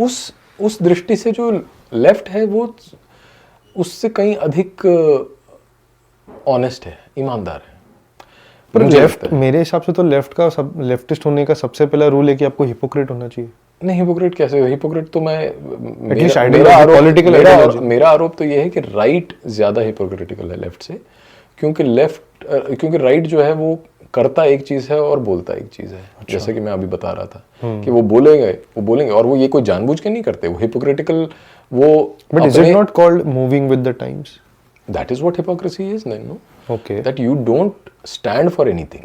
You are giving way, और तुम लिप सर्विस दे रहे हो to tradition, and you are saying कि हाँ ठीक है ये बचा लो, लेकिन हमें तो टाइम के साथ मूव करना है। फिर क्यों रेजिस्ट कर रहे हो? फिर तो वो ज्यादा ठीक बोल रहा है ना, जो वामपंथी है वो तो फिर ठीक ही बोल रहा है। अगर तुम्हें 20 साल बाद मानना ही है तो you might as well agree to it today only. But you never know ना कि ये जेंडर वाला जो चीज़ है वो लेवल पे हाईली सक्सेसफुल हो जाए, यू नेवर नो। इनएविटेबल है ना। हार्ट सर्जरीज जब शुरू हुई तो कितने ही ऐसे केसेस होंगे जिसमें वो फेल हो गई हार्ट सर्जरी, और आज तो हार्ट ट्रांसप्लांट हो जाता है। आज हार्ट ट्रांसप्लांट हो जाता है। तो वो टेक्नोलॉजिकल मार्च जो है उसको आप नहीं रोक सकते। वो तो टेक्नोलॉजिकल ऑप्टिमिज्म है ना, उसको टेक्नो ऑप्टिमिज्म बोलते हैं। वो एक वास्तविकता है हमारे युग। बट फिर लेफ्ट की जो पॉलिटिकल आइडियोलॉजी आती है, अब तो ये हम कल्चर से थोड़ा दूर जा रहे हैं, तो वहाँ पे तो ये लोग बहुत ही हिपोक्रेट होते हैं ना। जैसे वुमेन का रेप होता है, पर अगर एक वर्ग करता है तो बड़ा कम्युनल चीज़ हो जाती है, बट दूसरा वर्ग नहीं। देखिए, वो तो आप बहुत ही नैरो कर रहे हैं ना उसको। वो तो बात बिल्कुल ठीक है आपकी। वो तो जब हिंदुओं को लेके उनको करना होता है, कोई बात करनी होती है, तो हिंदुओं को तो हमेशा ही गलत पेंट करेंगे। वो तो हिंदुओं को। बट यूएस में भी तो ये वही हुआ कि बीच में एक जो शूटिंग होती रहती है बार बार यूएस के अंदर। हाँ जी। तो जो गन शूटिंग हुई उसके अंदर एक कोई मेंटली डिस्टर्ब्ड ट्रांसजेंडर ही था। तो उसमें तो even president of the United state ने भी ये कहा कि मुझे तो ये मतलब वो सहानुभूति दिखा रहे हैं ट्रांसजेंडर वाले कम्युनिटी को कि आप पे तो क्या प्रताड़िता हो रही है। नहीं, वो जो पॉलिटिक्स है ना, मैं हमेशा पॉलिटिक्स में कमेंट करने से थोड़ा घबराता हूँ, क्योंकि पॉलिटिक्स की तो रूल ही, जो इलेक्टोरल पॉलिटिक्स है, जो डेमोक्रेसी है, उसमें तो rule he manipulation of public opinion है, और उसमें हिपोक्रेसी और दोगलापन इंटीग्रल पार्ट है उसका। वो तो कहीं जा ही नहीं सकता। वो तो चाहे लेफ्ट हो, राइट हो, सेंटर हो, किसी को भी करना ही पड़ेगा चेरी पिकिंग। क्योंकि फिर से मैं उसी बात पे आता हूँ कि जब आपके पास इंफॉर्मेशन का एक समुद्र है, तो उस इंफॉर्मेशन को तो आप प्रोसेस ही नहीं कर सकते ना। Human mind is not capable of dealing with so much data. तो it has to necessarily cherry pick, and it will cherry pick according to its ideological biases. So that is normal working. तो politics में हम अगर एक विचारधारा, जिसको ideology बोलते हैं, हम एक विचारधारा से सहमत हैं, तो हमें दूसरे में तो बहुत सारी कमियां दिखेंगी, और वो कमियां हैं। पर यदि आप दूसरे की दृष्टि से अपने को देखो तो आपको भी नजर आएगा कि हाँ, उसका भी एक कोहेरेंट वर्ल्ड व्यू है, और वो भी जो बोल रहा है वो गलत नहीं है पूरी तरह। इसका एग्जांपल उधर के पॉलिटिक्स में अगर आप ये देखें कि जो वो जॉर्ज फ्लॉयड था, उसके बाद उन्होंने टेक द नी किया और उन्होंने बोला कि ब्लैक्स के साथ गलत हो रहा है। आई थिंक वहाँ पे किसी को प्रॉब्लम नहीं थी, बट जहाँ पे वो एंटीफा का जो एक राइट्स हुआ। करेक्ट, हाँ, मैं वही कह रहा हूँ, एंटीफा के राइट्स हुए, लेकिन उनकी हिस्ट्री जो है उधर कू क्लक्स क्लैन भी है। और वो कौन है, वो डेमोक्रेटिक वो डेमोक्रेटिक हूँ या देखिए वो उनका इंटरनल पॉलिटिक्स जो है ना, वो उसमें वो वाली चीज हो जाती है, ब्लेम गेम। और हम उससे उतने अवगत भी नहीं है, इतनी डिस्टेंस में हमें नहीं पता उतना, मुझे तो नहीं पता, कहीं ना कहीं हम इम्पोर्ट कर ही लेते हैं। हाँ, तो अभी क्या रेटोरिक चल रहा है, मेरा कहने का मतलब है कि पॉलिटिकल डिस्कोर्स हमेशा रेटोरिकल होता है, उसमें ज्यादा गहराई नहीं होती, तो उसको ज्यादा सीरियसली मैं लेता नहीं। मतलब मैं भी जब मैं पॉलिटिक्स को समझने की कोशिश करता हूँ या पॉलिटिक्स डिस्कस करता हूँ, तो मैं भी एक पोजीशन लेता हूँ, लेकिन मैं अपनी पोजीशन को ज़्यादा सीरियसली नहीं लेता, अपनी ही पोजीशन को ज़्यादा सीरियसली नहीं लेता, क्योंकि इट कैन बी चेंज, क्योंकि मेरे पास इंफॉर्मेशन, मैंने भी चेरी पिक ही की है इंफॉर्मेशन। पर जब when it comes to culture, when it comes to dharma, तो धर्म की जो धर्म जो आपको जिस तरह का एक दृष्टि देता है, वो पॉलिटिक्स से काफ़ी परे हो जाता है, और वो नित्य है, वो सनातन है। क्योंकि अभी जब before coming into this video, जैसे मैंने आपको स्टार्टिंग में भी आपके इंट्रोडक्शन में यही कहा कि जो अपवर्ड, और स्पेशली आप, क्योंकि you are the face, always has been the face of upward, आपका जो इम्पैक्ट रहा है एक इंटेलेक्चुअल डेप्थ को अनलॉक करने में या कोई एस्पेक्ट्स को अनलॉक करने में, अभी before coming to this video जब आप मुझे लेफ्ट और राइट कहेंगे तो मैं तो सिर्फ पॉलिटिकल पॉइंट ऑफ व्यू से देख रहा था। जी जी जी। क्योंकि वो कहीं ना कहीं वही होती है उनकी, अब जैसे उन्होंने कल्चर को भी ब्रेक किया, पर वो इवेंचुअली पॉलिटिक्स पे आती, क्योंकि आना ही पड़ता है, पावर चाहिए तो। पर अब जब हम उसको ब्रेक डाउन किए हैं आज, और अब हमने जब उसको कल्चरल पॉइंट ऑफ व्यू से देखा, पूरी दृष्टि बदल जाती है कि हम आपको कोई चीज़ में स्लॉट ही क्यों कर रहे हैं कि हम राइट है कि लेफ्ट है। जी जी जी जी। वो अगर थोड़ा सा आप मतलब अध्ययन करें जो यूरोप की हिस्ट्री है और जो इंडस्ट्रियल रेवोल्यूशन के आसपास जिस तरह के लॉज बने और जो लीगल हिस्ट्री है, जिसको आज हम लॉ समझते हैं, जो हमारी कॉन्स्टिट्यूशन का पार्ट है ना, जो जूरिस्प्रूडेंस है, उसका जो डेवलपमेंट है, उसका जो एवोल्यूशन है, वो कैसे हुआ, तो ये चीज़ें फिर स्पष्ट हो जाती हैं कि क्यों राइट और लेफ्ट में डाइकोटमी कैसे आई और क्यों है, और दोनों ही एक सिक्के के दो पहलू कैसे हैं। क्योंकि जब इंपीरियल एज में जिस समय पे ये सारे नेशन स्टेट्स compete कर रहे थे रिसोर्सेज के लिए और कॉलोनाइज कर रहे थे पूरे विश्व को, भारत समेत, उस समय पे उनका उद्देश्य क्या था उसमें करने में, कि हमें मार्केट्स और रॉ मटेरियल का एक्सेस मिले। तो वो पहला कदम था ये वैश्वीकरण की ओर, ग्लोबलाइजेशन की ओर, है ना। और जो ईस्ट इंडिया कंपनी ने भारत में किया, उसी तरह जो डच, फ्रेंच, जितने भी यूरोपियन पावर्स थे, वो अफ्रीका, साउथ अमेरिका, सब जगह उन्होंने कॉलोनाइज किया, इसी होड़ में कि हमें सबसे ज़्यादा रिसोर्सेज के ऊपर हमारा जो कंट्रोल है और जो ओनरशिप है वो बनी रहे और बन जाए, और आपस में वो उनकी स्पर्धा थी। उस चीज़ को तो एक तरह से वो ग्रैब और लूट था ना। आप जिनको पहले हम कॉमन्स बोलते थे, जो कम्युनिटी ओन्ड होते थे, कि पहले कोई जो गांव है, गांव के आसपास का तालाब है, तो वो तालाब पूरा गांव ही उसका मेंटेनेंस, हाँ, उसको ओन करता है। उसकी जो मेंटेनेंस बोलें या उसका जो यूज़ है, सब कुछ उनके हाथ में है। उसको साफ रखना, जो ट्रेजेडी ऑफ द कॉमन्स जिसको बोलते हैं, वो अवॉइड करना, वो जो उस तालाब के आसपास के गांव थे वो सब करते थे। तो वो इट वाज कम्युनल ओनरशिप, है ना, कलेक्टिव ओनरशिप। लेकिन जब प्राइवेटाइजेशन हुआ रिसोर्सेज का, तो उस समय पे जो ये सारी कंपनीज़ हैं, जो मल्टीनेशनल कंपनीज, जो आज के युग में जिसको मल्टीनेशनल कंपनीज बोलते हैं, उनका जो सबसे पहला जो उनका रूप था, वो यही इंपीरियल फोर्सेस के रूप में आई, ईस्ट इंडिया कंपनी की तरह। तो उन्होंने प्राइवेटाइजेशन ऑफ रिसोर्सेज कर दिया, ताकि जो पूंजीपति थे उस समय के, उनको उसका लाभ मिल सके। और वो उन्होंने कैसे किया, किस माध्यम से किया, वो उन्होंने जो लॉ है वो बना के किया, कि जो गांव का तालाब है उसके ऊपर मुझे अपना हक जमाना है, अपना कब्जा करना है उसको, तो मैं कैसे करूंगा? लॉ पास करके। लॉ कर दिया सरकार ने कि ये तो किसी का नहीं है। उन्होंने बोला कि ये जो तालाब है ये सबका नहीं है, ये किसी का नहीं है, तो ये जो चीज़ किसी की नहीं है तो वो इनको दे दो ना, ये कर लेंगे उसका उपयोग, ठीक उपयोग कर लेंगे। तो वो वहाँ से इस पूंजीवादी ग्लोबलाइज्ड कैपिटलिज्म की शुरुआत वहाँ से होती है। और वो करते करते जो ह्यूमन रिसोर्सेज, जिनको अब हम ह्यूमन रिसोर्सेज बोलते हैं, वो रिसोर्सेज ना, तो उनको आपने कमोडिटाइज कर दिया। तो वो जब फैक्ट्रियों में लोगों ने काम करना शुरू किया तो वो इतनी मतलब ओप्रेसिव और इतनी भयानक कंडीशंस में काम करते थे कि वहाँ से लेबर यूनियंस शुरू हुई कि भाई हमारे अधिकारों का क्या होगा, हाँ। वहाँ से लेफ्ट का जन्म हुआ। फिर वो उसको थियराइज किया मार्क्स ने, और उसने बोला कि ये हमेशा से होता आ रहा है। तो उनकी थियरीज, क्योंकि समाजशास्त्र की थियरीज में सब गलत है, बट थियरीज आई ही वहीं से हैं। समाजशास्त्र is a product of left revolting against the hegemony of the right, जो कैपिटलिज्म ने जो शुरू में वो आतंक मचाया था। तो ये दोनों तो एक दूसरे के साथ खेलते ही रहे हैं ना।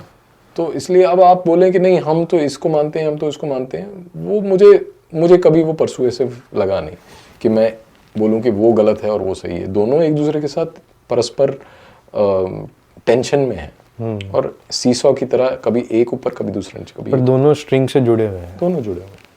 सो अब finally let's have a concluding question, क्योंकि मुझे ऐसा लगता है कि जब कोई देख रहा है वीडियो तो इसके उनके भी दिमाग में ये आएगा, क्योंकि हम अपने आप को सनातनी कहते हैं, हम एक धार्मिक कुल है एक तरीके से। इंडिया के पास अभी, या भारत के पास अब जो धर्म है, धर्म और जो अभी की टेक्नोपॉली चल रही है टेक्नोलॉजी से, अब ये टेक्नोलॉजी तो ख़त्म नहीं हो सकता। आज जो हम स्तर पे है, कहाँ धर्म और ये टेक्नोलॉजी साथ में कैसे चल के, या कोई आंसर है धर्म के पास, या धर्म को आंसर देना कैसे देगा? देखिए ये तो बहुत ही कठिन प्रश्न है, इसका मेरे पास मतलब, बट आपके दिमाग में क्या आता है? मुझे तो ये लगता है कि धर्म जो है, धर्म तो सनातन है, धर्म का कभी अंत नहीं होता। कलयुग में भी धर्म कहा जाता है कि वो 4 जो टांगें थी धर्म की, उसमें से एक टांग पे तो खड़ा है। तो धर्म हमेशा खड़ा रहेगा एक टांग पे, भले ही वो सतयुग की तरह सुरक्षित और सिक्योर ना हो, लेकिन वो धर्म तो है ही। और धर्म के बिना तो असंभव है किसी भी प्रकार का समाज चले, है ना। तो धर्म का होना तो एक निश्चित बात है, लेकिन इस युग में जो टेक्नोपॉली का जो, और जो ये टोटलिटेरियन टेक्नोक्रेसी जिसको बोले,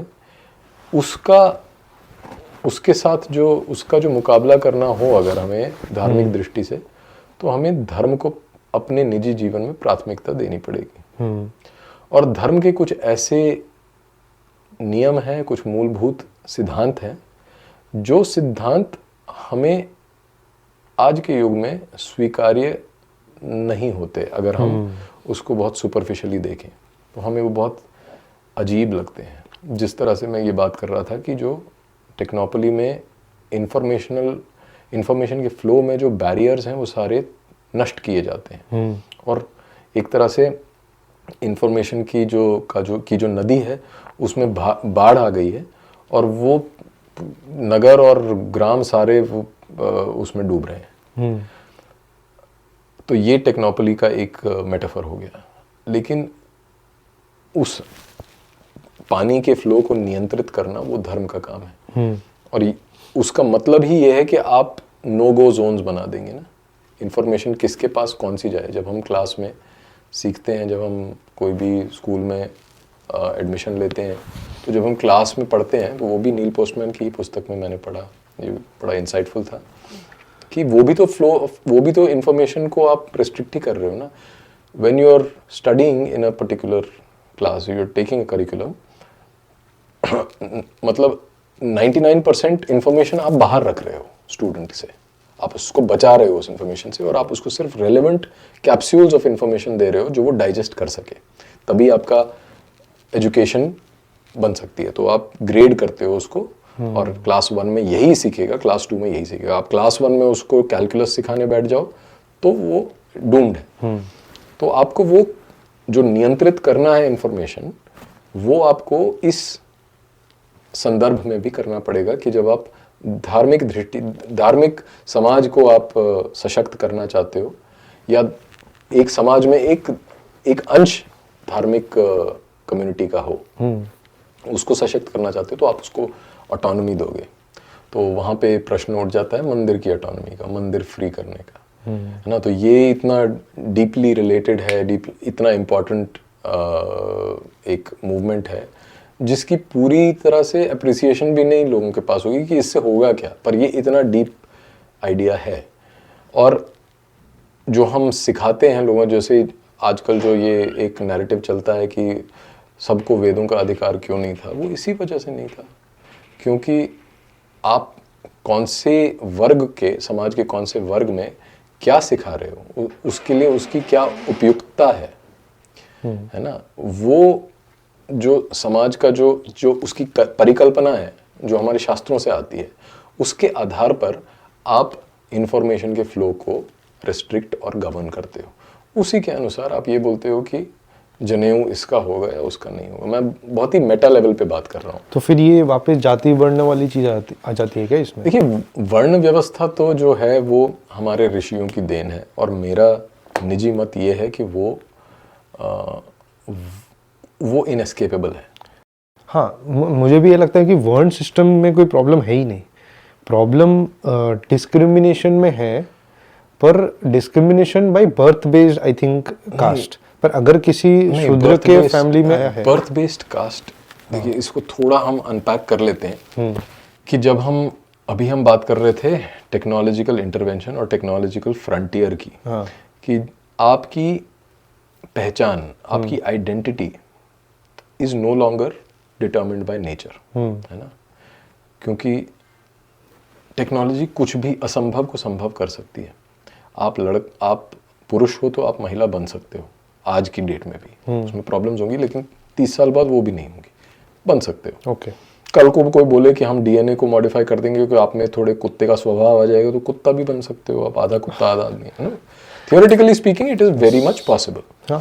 तो मैंने एक बहुत, शायद पिछले साल या पिछले साल ट्विटर पे एक पोस्ट किया था इस बारे में कि where do you draw the line, but it's very difficult to draw a line. There is only one answer, that is birth. कि ये आपके जीवन का एक सबसे नॉन नेगोशिएबल रियलिटी है, ये वास्तविकता है कि आपका जन्म इस कुल में, इस जाति में, इस वर्ण में हुआ, और आप उसी के अनुसार अपना जीवन व्यवस्थित करोगे। Whatever life throws at you, you will deal with it according to your birth. That reality if you give that up, मतलब मैं ये नहीं कह रहा कि उसको मिसयूज करने का कोई स्कोप नहीं है, लेकिन आप उस मिसयूज को रोकिए। लेकिन आप इस कॉन्सेप्ट को डिस्कार्ड नहीं कर सकते, क्योंकि अगर आपने कॉन्सेप्ट डिस्कार्ड कर दिया, फिर आपके पास, आपके पैरों के तले से ज़मीन निकल चुकी है, फिर आप किसी भी चीज़ को परमानेंट नहीं मान सकते। हमारे इसमें बहुत सारी रही है, प्लस जो इंटरकास्ट मैरिजेस भी बहुत होती थी, स्पेशली फ्रॉम लोअर टू अपर में वुमेन जाती थी पर मेन नहीं जाते थे। तो ये सारी चीज़ें का फिर नहीं, देखो ये बहुत सारे, एक्चुअली इस पे हम अगर बात करेंगे तो इसमें कंट्रोवर्सी ज़्यादा होगी और लोगों को समझ कम आएगा, क्योंकि ये बट ये नेचुरल क्वेश्चन सबसे पहले मैं कह रहा हूँ, ये अपने आप में एक बहुत ही गहरा विषय है। लेकिन मैं इतना ज़रूर कहूँगा इस पे कि विश्वामित्र तो महर्षि थे, और हमारे ऋषियों में विश्वामित्र भी एक एक्सेप्शन है। अच्छा, है ना। ऐसे और ऋषियों का कोई आपको और ऐसे कोई ऋषि नहीं मिलेंगे, और इसीलिए वो एक्सेप्शन, विश्वामित्र की महानता इसीलिए है क्योंकि वो ये कर पाए, वो महर्षि इसीलिए हैं। तो एक्सेप्शंस को हम अलग कर देते हैं। मतलब ऐसे और कोई दूसरे वर्ण से दूसरे वर्ण में, सिर्फ ब्राह्मण नहीं या ऋषि नहीं कह रहा हूँ मैं, और दूसरे हुए नहीं। वर्ण कैसे बदलेगा? ये तो मतलब ये ऐसी बात हो गई ना कि आप कोई कॉम्पिटिटिव एग्जाम थोड़ी दे रहे हो जिसमें आप बताओगे कि अब मैं वर्ण चेंज कर दूंगा। वर्ण कैसे चेंज होगा? नहीं, बेसिकली अपने जो करियर्स है, बेसिकली नहीं करियर्स, देखो प्री इंडस्ट्रियल समाज में आप वही करते थे जो आपका फैमिली प्रोफेशन था। क्यों? क्योंकि वो सिक्योरिटी थी। ये तो मेरिटोक्रेटिक प्रिंसिपल है जहाँ पे आप बोल रहे हो कि जिसको जो करना है वो कर सकता है, और इसका जो पैरेलल है वो भी ये टेक्नोलॉजी एनेबल्ड ही है कि इंफॉर्मेशन जिसको जो मिलनी है वो मिल सकती है। ये एक तो हमारे शास्त्रों में वर्ण संकरता को इसीलिए नकारात्मक माना गया है क्योंकि उसका मतलब ये है कि समाज के ऊपर जो एक नियंत्रण है शास्त्रों का और शास्त्र की मर्यादा का, उसका उल्लंघन है वर्ण संकर होना। और जब वो होता है तो समाज में केओस और कंफ्यूजन होता है, ऐसा कहा जाता है। जब भगवान और अर्जुन के बीच का जो संवाद है गीता में, उसमें अर्जुन यही लेमेंट करता है कि अगर ऐसा हुआ, अगर मैंने नहीं किया तो लोग मरेंगे, फिर वर्ण संकरता होगी। तो भगवान उसको ये नहीं कहते कि वर्ण संकरता से कुछ नहीं होगा, वो कहते हैं तुम ये सब छोड़ो, तुम लड़ो क्योंकि तुम क्षत्रिय हो। वो क्षत्रिय क्यों है? उन्होंने कोई एग्ज़ाम दिया था क्षत्रिय होने का? क्योंकि वो क्षत्रिय जन्म से क्षत्रिय थे, उनका क्षत्रिय कुल में जन्म हुआ।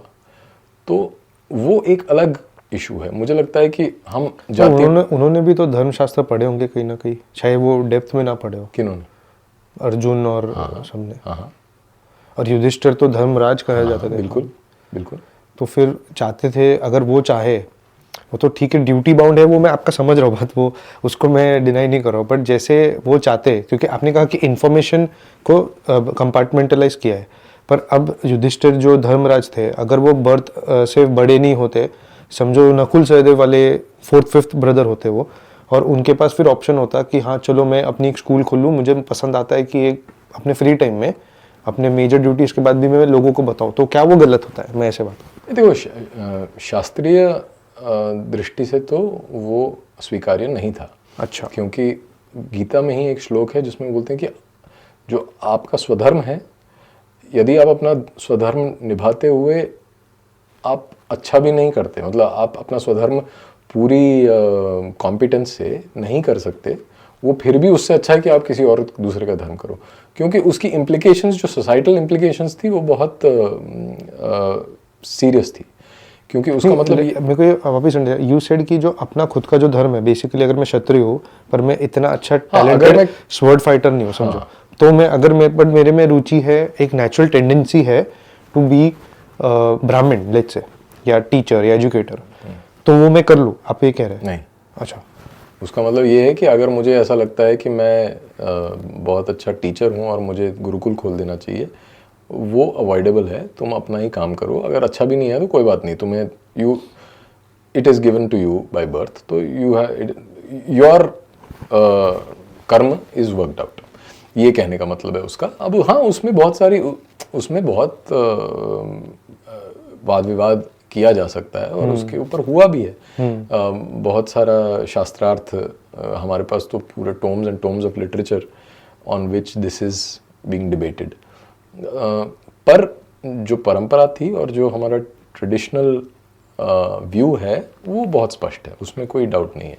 अब उसको समझना जो है ना, वो थोड़ा कठिन है, क्योंकि हम जिस युग में रह रहे हैं उसमें कोई मर्यादाएं नहीं है। मर्यादा को समझना ही पहले कठिन हो जाता है। तो ये जो आपने युग की बात कही, मेरे उससे एक पहले एक क्वेश्चन आ चुका था दिमाग में, वो था कि सतयुग, द्वापर युग, त्रेता युग और हमारा कलयुग जो हम जी रहे हैं, इसका भी जो लेंथ है वो कहीं ना कहीं 4:3:2:1 में डिवाइडेड है। तो ये जो टेक्नोपॉली वाली जो चीज़ हम आज सह रहे हैं, ये नेचुरल टेंडेंसी है उस चीज़ का, क्योंकि हम जो 4 गुना जो सतयुग वाले जो लाइफ जीते थे, अब वो हम एक ही बार में जी जाते हैं।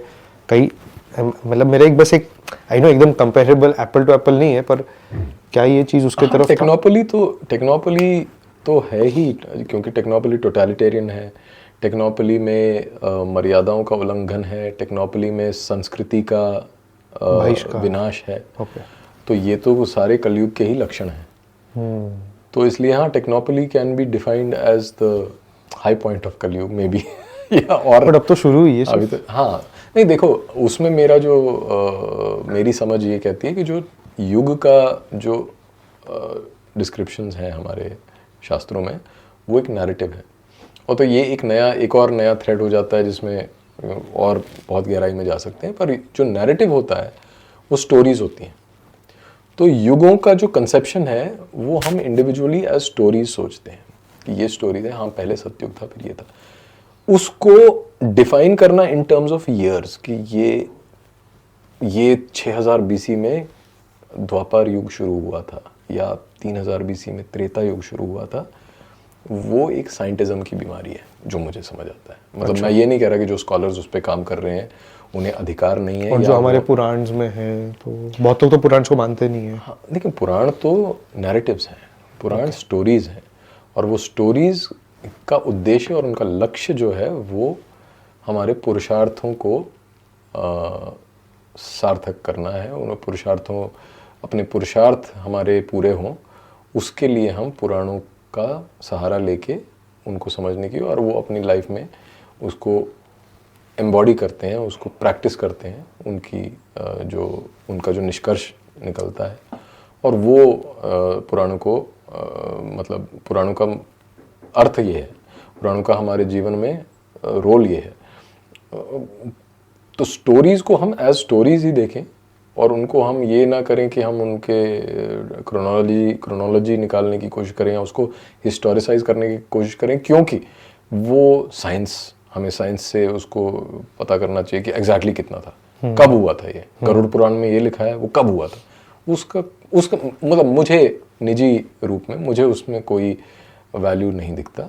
जो कर रहा है वो उसको पूरा अधिकार है करने का, पर I am not fascinated by that kind of scholarship.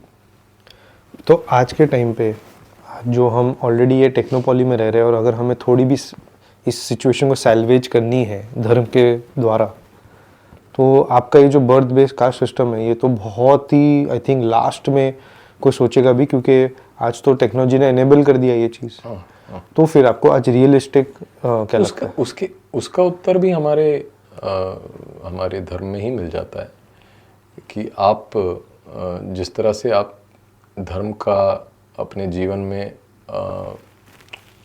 Adopt करते हैं धर्म को, वो आज के युग के अनुसार होना चाहिए कि वो इफ़ेक्टिव तो हो। आप बोलें कि हम वैदिक काल के नियम के हिसाब से आज जीवन व्यतीत करेंगे तो वो शायद संभव ही ना हो। तो बट तो ये वही वाली चीज़ हो गई, मूविंग विद द टाइम्स, और फिर राइट विंग डज दैट। नहीं, पर you don't compromise on the ideal. अगर मैं जन्म से ब्राह्मण हूँ, हाँ, और मैं ब्राह्मण ना, मेरी ब्राह्मण एजुकेशन हुई है, ना मुझे वेदों का ज्ञान है, हाँ, और मुझे कोई अधिकार भी नहीं वेदों के ऊपर टीके लिखने का, या है ना, इट फ्लोज फ्रॉम दैट, वो मैं मानता हूँ, है ना। तो ऑलरेडी मैं आइडियल से दूर हो चुका हूँ, पर मैं ये नहीं कहूँगा कि आइडियल चेंज कर दूँ, मैं ये नहीं कहूँगा कि सिंप्लीफाई दैट। हाँ, तो कहने का मतलब ये है कि अगर मैं वैदिक धर्म का अनुपालन नहीं कर सकता व्यक्तिगत रूप से, तो उसका मतलब नहीं है कि मैं ये बोलूं कि वैदिक धर्म को ही बदल दूं। मैं ये मानता हूं कि वैदिक धर्म मेरे लिए शायद प्रैक्टिस करना असंभव हो आज के युग में, लेकिन उसकी जो सेक्रेडनेस है वो मैं चेंज नहीं कर सकता, वो टाइमलेस है। मैं ये नहीं कह सकता कि उसको टाइम के साथ चेंज कर दो, शास्त्रों को बदल दो, हाँ, या जो शास्त्रों में लिखा गया है या जो वर्ण व्यवस्था के बारे में बताया गया है तो वो गलत था। या प्रभु श्री राम ने माता सीता को जब त्याग दिया क्योंकि उनको अपने राजधर्म का पालन करना था, तो मैं ये नहीं बोल सकता कि वो उन्होंने गलत किया। मैं ये बोल सकता हूँ कि हाँ, शायद आज के युग में ये संभव ना हो करना किसी भी बट एक तरीके से देखा जाए तो मोदी जी कहीं ना कहीं राजधर्म नहीं, बट अभी अब ऐसे कंपैरिजन करें, मैं तो पॉलिटिकल उस पे मैं टिप्पणी करता ही नहीं, क्योंकि वो नहीं, मैं तो सिर्फ पैरेलल्स ड्रॉ कर रहा हूँ, मैं तो पॉलिटिकल बात नहीं। नहीं, हम किसी व्यक्ति विशेष की ना बात करें। मैं ये कह रहा हूँ कि वो मर्यादा का पालन करना जो श्री राम ने, क्योंकि उनको मर्यादा पुरुषोत्तम कहा जाता है, वो आज के युग में संभव ही नहीं है।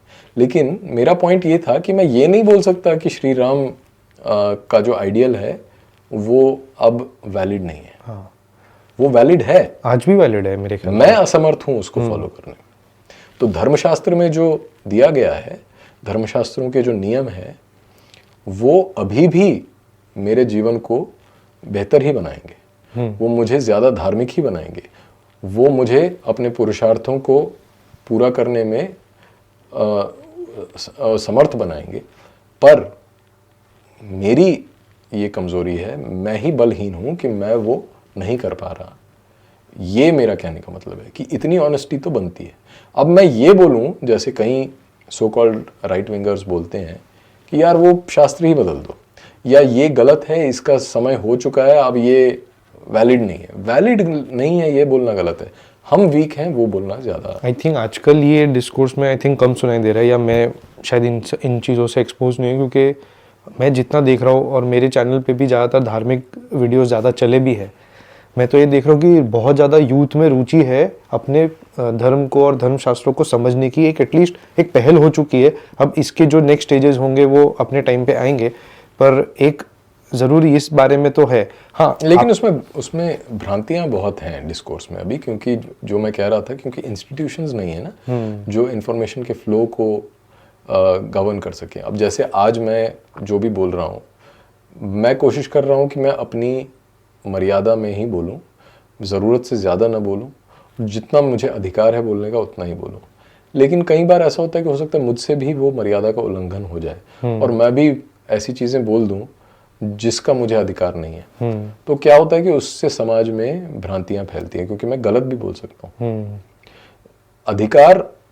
अधिकार एक धर्माचार्य को है, जो अधिकार शंकराचार्य या वैष्णवाचार्य या जो पूरी रिगर के साथ ट्रेन होके और जिनको वो पद मिला है, वो सीट मिली है, वो जो बोलेंगे और जो मैं बोलूँगा उसमें कोई कंपैरिजन नहीं है। हाँ जी, है ना।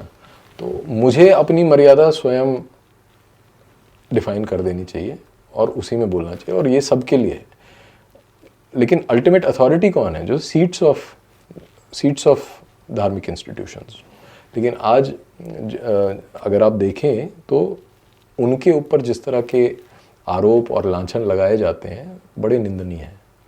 और लोग, कोई भी आके, ट्विटर के ऑर्डिनरी लोग जो अपने आप को धार्मिक बोलते हैं, वो ऐसे आचार्यों पे जिस तरह से कमेंट करते हैं, मुझे लगता है कि वो हमें, हमारे धर्म को ही उसकी हानि कर रहा है। ओके। सो इसी के साथ हम अपने डीप इंटेलेक्चुअल कन्वर्सेशन को यहाँ पे एंड करते हैं। आई होप आपको मज़ा आया हो मेरे से बात करके। बहुत अच्छा लगा मुझे आपसे बात करके, और मैं आशा करता हूँ कि आपके दर्शकों को भी इससे उनके कुछ नए थॉट्स, नए व्यूज़ मिले। हालांकि कई बार ये एब्स्ट्रैक्ट हो जाता है और हमारे अपवर्ड में भी ये दिक्कत आती है कि कई बार बहुत डेंस हो जाता है कंटेंट, लेकिन मैं कोशिश करता हूँ कि सरल रहे और सबको समझ आए। ऐसा नहीं है कि मैं कोई खास स्पेशल ज़्यादा इंटेलेक्चुअल हूँ, पर हाँ, क्योंकि मुझे रुचि है इन विषयों में, तो इसलिए मैं पढ़ता हूँ और जो पढ़ता हूँ उसके बारे में बात करता हूँ। तो होपफुली ये सबके लिए यूज़फुल रहा। नहीं, आपके गिफ्ट है, आपका वर्ण का गिफ्ट है कि आप इसको बहुत ही अच्छे वे में रख पाते हैं, और आप अपने जो आपकी डेप्थ है उससे आप अध्ययन करके आप कहीं ना कहीं वो जो मेमोरी स्लॉट्स है उसमें से निकाल के आप बहुत अच्छे से उसको ला पाते हैं और हमारे सामने रख पाते हैं।